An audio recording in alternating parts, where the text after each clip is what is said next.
Sutra 31.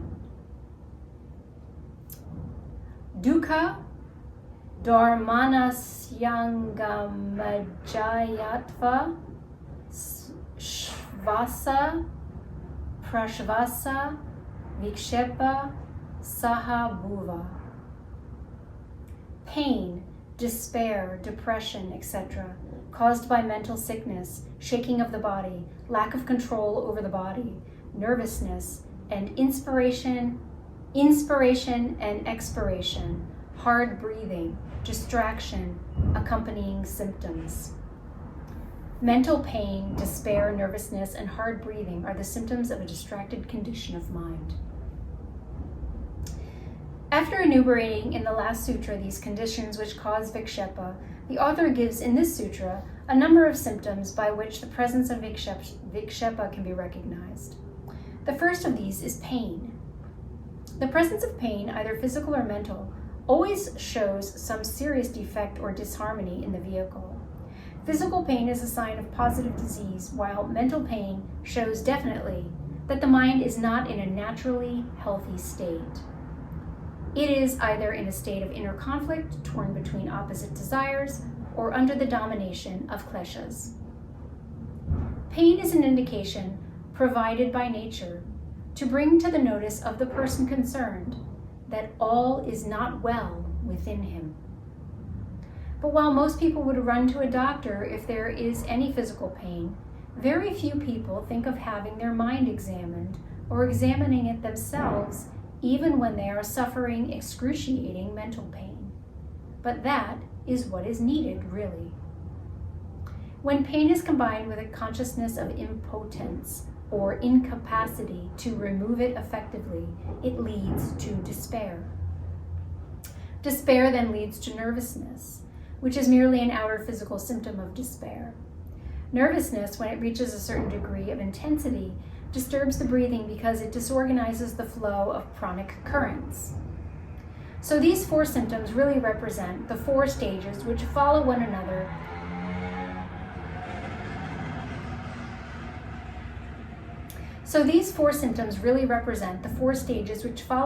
when the mind is in that undesirable condition which causes vikshepa.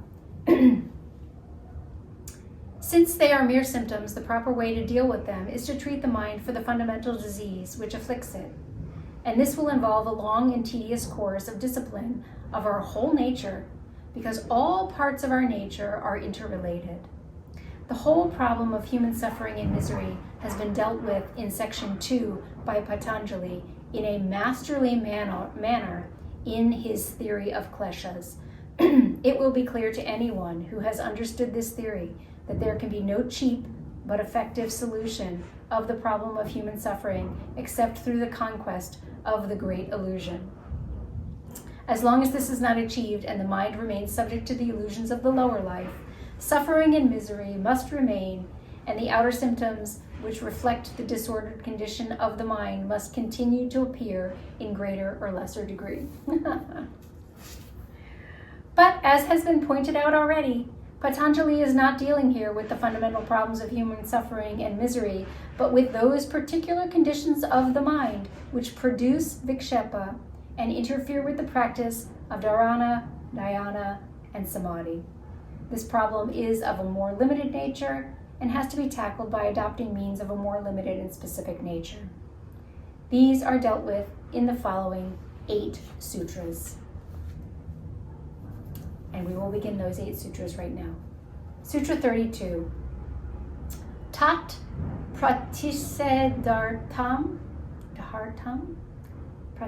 pratisedartam, eka tattva vyasa. Tat pratisedartam, eka tattva vyasa. That there for removal, for checking of one principle, truth, practice, intense application. For removing these obstacles, there should be constant practice of one truth or principle. Some commentators have introduced quite unnecessary mystification of the interpretation of this sutra.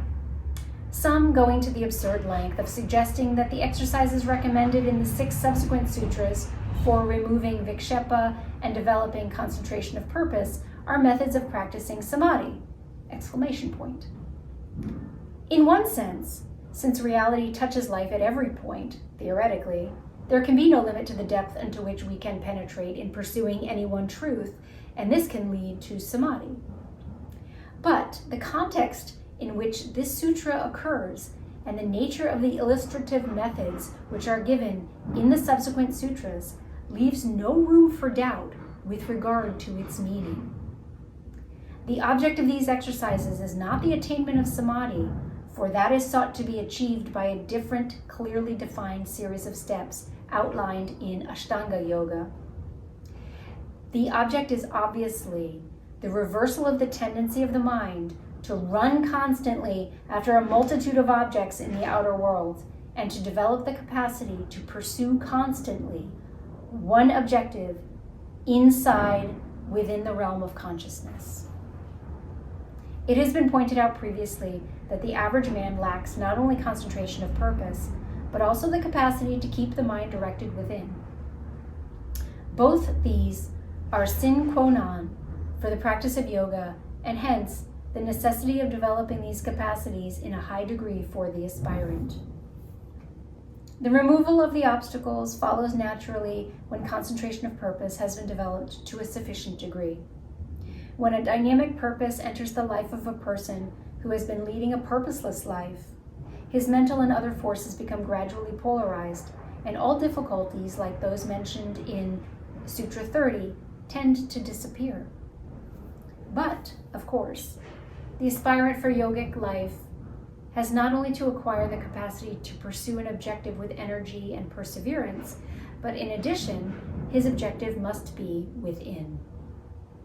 The exercises which Patanjali has recommended are such that both these capacities are developed simultaneously. Okay. Sutra 33. Maitrī, karuṇā, muditā, upekṣā, sukha, dukkha, punya, visayanam,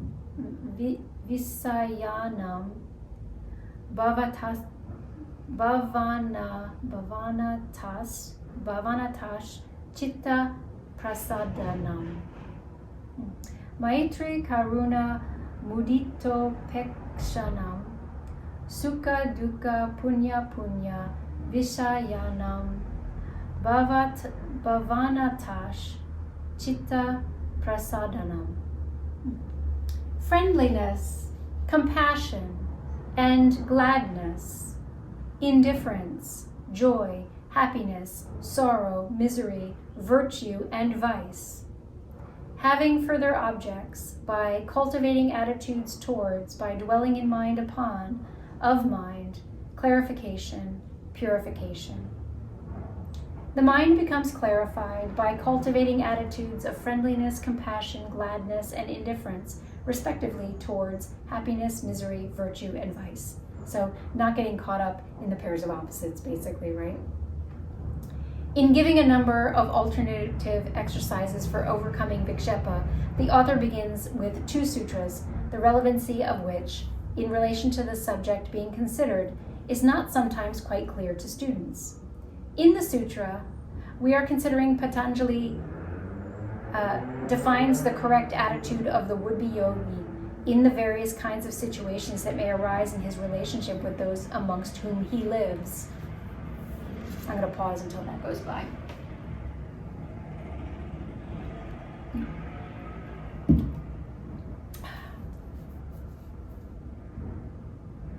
One of the greatest sources of disturbance to the mind is our uncontrolled reactions to our human environment, to what people do around us, and to the pleasant or unpleasant conditions in which we get involved. The ordinary man has no well-defined principle for the regulation of these reactions.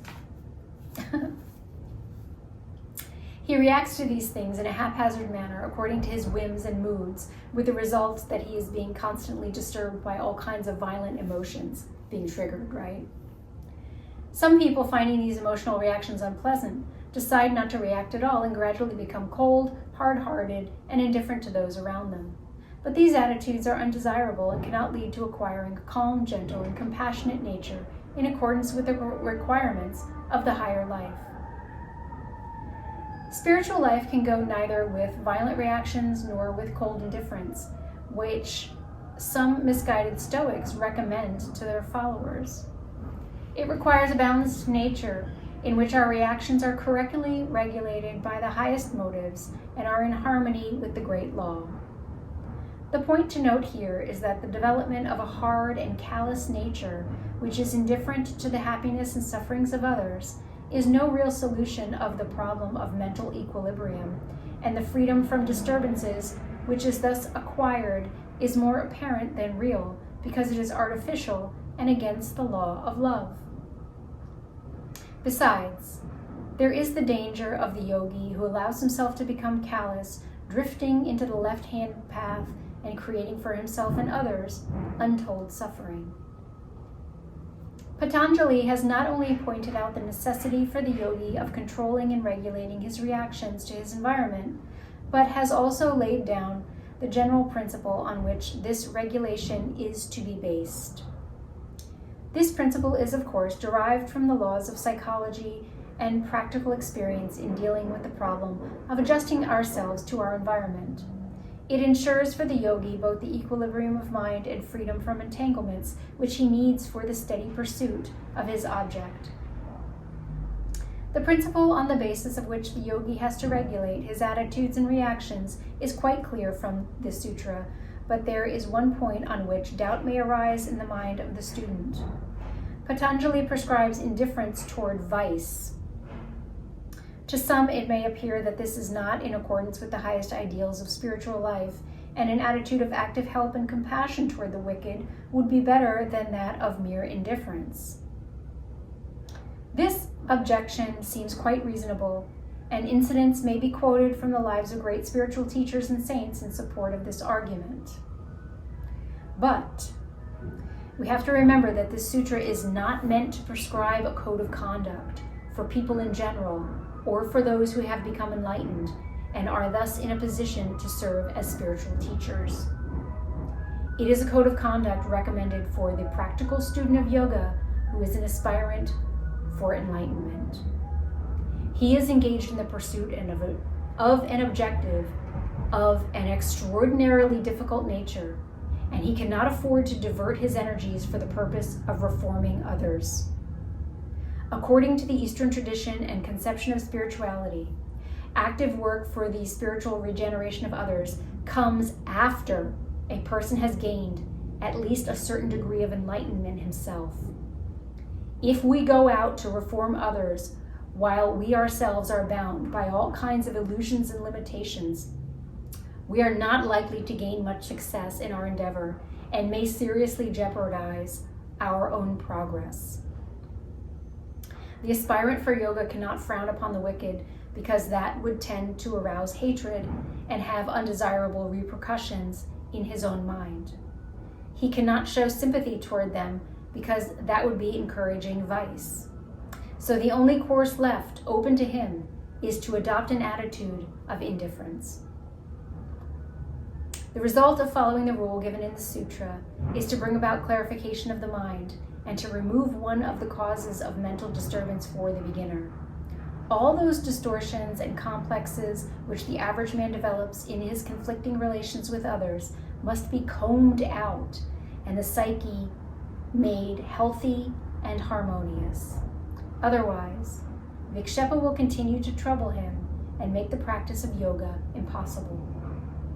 Besides a clarified mind, another essential requisite for the practice of yoga is a strong and restful nervous system. How this can be ensured is indicated in the next sutra.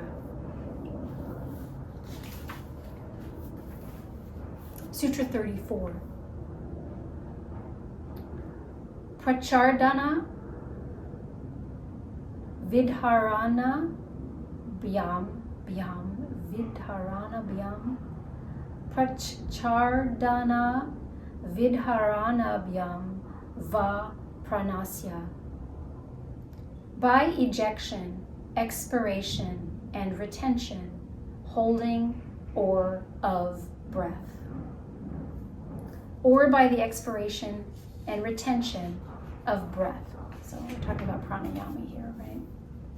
The subject of pranayama has been dealt with in section 2, 49, and 53.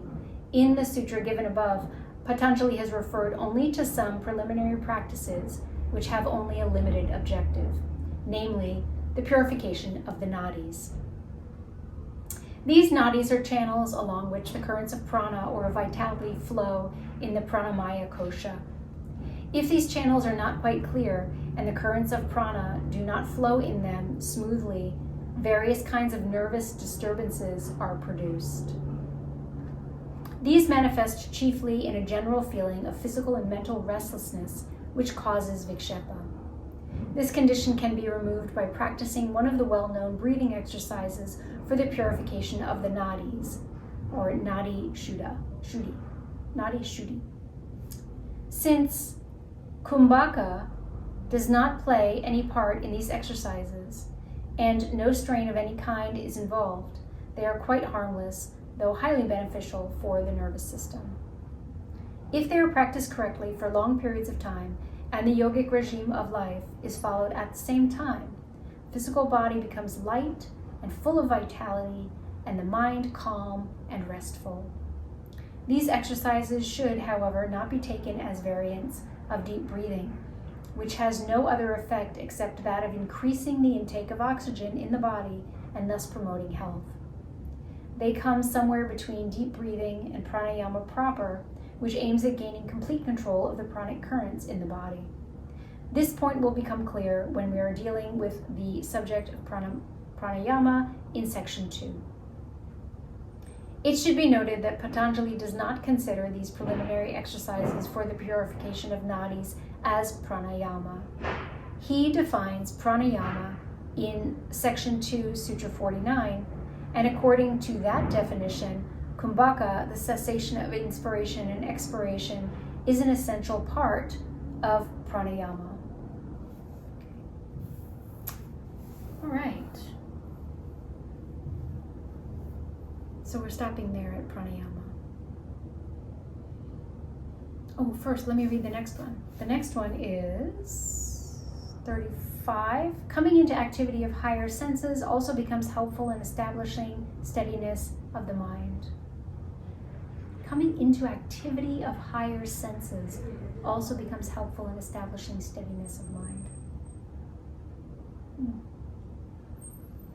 Well, we're really getting into some really interesting stuff here, because the next one then is also through serene or luminous states experienced within. I can't wait. Thank you for joining me today.